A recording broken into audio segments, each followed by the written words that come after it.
ನಾನು ತಪ್ಪು ಮಾಡಿಬಿಟ್ಟೆ. ಅಪ್ಪನ ತಳ್ಳಬಾರ್ದಿತ್ತು. ಅದನ್ನೇ ಎಷ್ಟು ಸಲ ಹೇಳ್ತೀಯಾ? ಮನೆಗೆ ಹೋಗಿ ಅಪ್ಪನ ಹತ್ರ ಕ್ಷಮೆ ಕೇಳು, ಖುಷಿ ಆಗ್ತಾರೆ. ನಾನು ಎಲ್ಲರಿಗೂ ಬೇಜಾರು ಮಾಡ್ತೀನಲ್ವಾ? ಅಷ್ಟು ಚೆನ್ನಾಗಿ ಗೊತ್ತಿದ್ದೆ. ಏನಾಯ್ತು ನಿನಗೆ? ಯಾಕೋ ಫೀಲ್ ಆದೆ? ಓದೋಕ್ಕೆ ಮನಸ್ಸಿರ್ತಿರ್ಲಿಲ್ಲ, ಯಾಕೋ ಬೇಜಾರು. ಯಾವಳ ತಲೆ ಕೆಡಿಸಿರ್ಬೇಕು ಈ ವಯಸ್ಸಲ್ಲಿ ಹಾಗೆ. ಹೋಗೋ, ನಾನಂಥವನಲ್ಲ. ಈ ಯಾರು ನೋಡಿದ್ರು ನನಗೇನು ಅನಿಸಲ್ಲ. ನನಗೆ ನಿನ್ನನ್ನು ಬಿಟ್ಟರೆ ಬೇರೆ ಯಾರು ಫ್ರೆಂಡ್ಸ್ ಇಲ್ಲ ಗೊತ್ತಾ?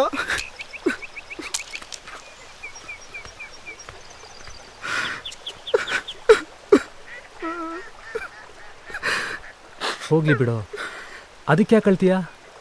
ಸಪ್ಲಿಮೆಂಟ್ರಿ ಕಟ್ಟಿ ಪಾಸ್ ಮಾಡುವಂತೆ. ಹೇಗೂ ಕ್ಯಾರಿ ಓವರ್ ಇದೆಯಲ್ಲ, ಕಾಲೇಜಿಗೆ ಬರೋದಕ್ಕೇನು ತೊಂದರೆ ಇಲ್ಲ. ಬೇಜಾರು ಮಾಡ್ಕೋಬೇಡ ಕಣೋ, ಎಲ್ಲ ಸರಿ ಹೋಗುತ್ತೆ.